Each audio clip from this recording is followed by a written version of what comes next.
በዚህ ዘመን ስራ አጥቼ ቤት ቁጭ ብያለሁ ብሎ ማማረር ነውር ነው። ሰላም ሰላም፣ እንዴት ናችሁ? ውድ የቻናላችን ተከታታዮች በሙሉ ለዚህ ቻናል አዲስ ከሆናችሁ ቻናሉን ሳብስክራይብ፣ ላይክ እንዲሁም ሼር በማድረግ ጀምሩ። ዛሬ በቤቱ ቁጭ ብሎ በእጃችን ባለው ስልክ ገንዘብ የምንሰራበት አሪፍ እና ወሳኝ ነገር እነግራችኋለሁ። እስከ ቪዲዮ መጨረሻ ከኔ ጋር ሁኑ። አንደኛና የመጀመሪያው ሶሻል ሚዲያ በመጠቀም ገንዘብ መስራት ይችላሉ ብሎ ራሱን ወይም ጭንቅላቱን ማሳመን አለበት። እነዚህ ፕላትፎርሞችን በመጠቀም ገንዘብ ሜክ ማድረግ እችልበታለሁ ብሎ መጀመሪያ ፐርሰኑ መወሰን አለበት። ያልወሰነ ሰው ለመስራት ይቸገራል።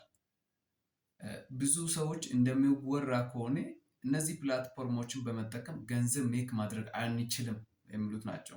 ስለዚህ ከዚህ ሀሳብ ወጥተን ሶሻል ሚዲያ በመጠቀም ገንዘብ ሜክ ማድረግ እችልበታለሁ ብሎ የወሰነ ሰው ካለ አዎ መሰራት ይችላል። ለዚህ ውሳኔ ዋናና የመጀመሪያው ነው። ውሳኔ ከሌለ የምንም ነገር ስኬት ጫፍ ላይ ልንደርሰው አንችልም። ያልወሰነ ሰው የሆነ ነገር ድል ስኬት አይቶ አያውቅም። የሆነ ቻሌንጆች ምናምን ገጭ መንገድ ላይ ያለ እሱ ሲገጥመው ወደ ኋላ ይመለሳል። ለምን? ወስኖ አልጀመረም። ለምሳሌ ወስኖ የጀመረ ሰው ምን ያክል መንገድ ሩቅ ቢሆንም መጓዙን መሄዱን አይተውም፣ ይቀጥላል። ስለዚህ መጀመሪያ እኔ አገኛለሁ፣ አተርፋለሁ እንደዚህ ብሎ የወሰነ ሰው ካለ አው ይሄዳል፣ ይቀጥላል፣ የፈለገው ነገር ማግኘት ይችላል ነው መጀመሪያ እና አንደኛው ሶሻል ሚዲያ ላይ በመጠቀም ገንዘብ ሜክ ማድረግ ሞኒ ሜክ ማድረግ ለዛም በዶላር ተከፋይ ይሆናል ብሎ ጭንቅላቱን ማሳመንና ማወቅ አለበት። ሁለተኛውና ቀጣዩ ሁለተኛው ሶሻል ሚዲያ ለመጠቀም በቂ እውቀት ሊኖረው ይገባል። ይህ ማለት ፕላትፎርሞችን ለመንቀሳቀስ ችሎታ ለአንድ ሰው ሊኖረው ይገባል። አለ ዝም ብለን ቪዲዮ በከፈትነው ልክ ይከፍላል ማለት ዘበት ነው። በዛ መንገድ አይከፍልም። እኔ የትኛውንም ነገር ከፍቼ ስክሮል እያደረኩ ባየሁኝ ቁጥር ይከፍልልኛል ብሎ የሚያስብ ሰው ከሆነ ተሳስቷል። ለምን? ሶሻል ሚዲያ ፕላትፎርሞችን በትክክል ማንቀሳቀስ ወይም በትክክል ማራመድ የሚችል ሰው ነው ወይም በትክክል መጠቀም የሚችል ሰው ነው ሶሻል ሚዲያ መኒ ማድረግ የሚችለው። መብቴው ለዛ ምንድን ነው?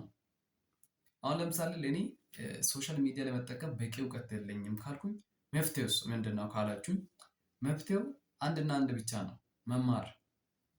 ለዚህ ለፕላትፎርሞች ተብሎ የተዘጋጀ የአጭርም ሆነ የረጅም ጊዜ ኮርሶች ተዘጋጅቷል።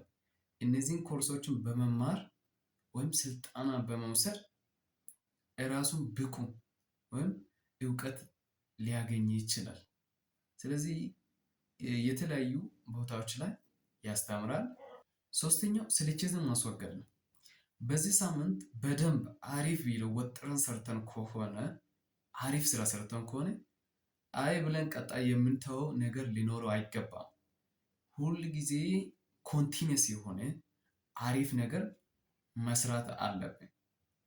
በሶሻል ሚዲያም ሆነ በየትኛውም ነገር እኛ ስራ ስንጀምር ኔጋቲቭ ኮሜንት፣ ፖዚቲቭ ኮሜንት፣ ትችት የተለያዩ ነገር ያለ ነው። ስለዚህ እኛ ማድረግ ያለብን ኔጋቲቭ ኮሜንቶችን ወደ ጎን በመተው ፖዚቲቭ ኮሜንቶችን በመውሰድ ስራችን ላይ ፎከስ በማድረግ ጠንክረን አለፍ ብለን መስራት ሳይሆን ኮንቲኒየስ የሆነ። አራተኛና የመጨረሻው የዛሬው ርዕስ ኒች መምረጥ ነው። ያ ማለት ቪዲዮ ዘርፍን መምረጥ ነው። ይሄ ማለት አንድ ሰው ለመስራት የፈለገው ለምሳሌ በሼፕ ከሆነ በሼፕ ዘርፍ ቪዲዮ ለመስራት ፈልጎ ከሆነ ምግብ አቀራረብ፣ ስለ ምግብ ግብዓቶች፣ የተለያየ ምግብ እነዛ ዝርዝሮች ጋር በማየት መስራት ነው። ለምሳሌ ምግብ የሚሰራ ሰውዬ ዘሎ እኔ ስለ ሕክምና ዘርፍ እሰራለሁ ቢል አይሆንም። ስለዚህ ዛሬ 4 ነጥቦችን አይተናል። አንደኛ ጭንቅላታችሁን ማሳመን። በሶሻል ሚዲያ ላይ ወጥቼ የምሰራው ነገር የትኛው ሜክ ማኒ ማድረግ ይችላል። ሁለተኛው ስልችትን ማስወገድ። ምን አይነትም ነገር ቢገጥመኝ ኮንቲኒስ እሰራለሁ። ኔጋቲቭ ኮመንቶችን ትቼ ፖዚቲቭን እየወሰድኩኝ እቀጥላለሁ ማለት ውሳኔ። ሶስተኛ ሶሻል ሚዲያ እውቀት ሊኖረው ይገባል። ሶሻል ሚዲያ ለመጠቀም እውቀት ወይም በቂ እውቀት በቃ ሊኖረው ይገባል። አራተኛ ኒች መምረጥ ነው። በእነዚህ ዘርፍ ቪዲዮ አይተናል። እስከ ቪዲዮ ፍጻሜ ድረስ ከኔ ጋር ስለቆያችሁ እጅግ አድርገን እናመሰግናለን። ደግሞ በሌላ ቀን በሌላ ቪዲዮ እስከምንገናኝ ቸር ቆዩ።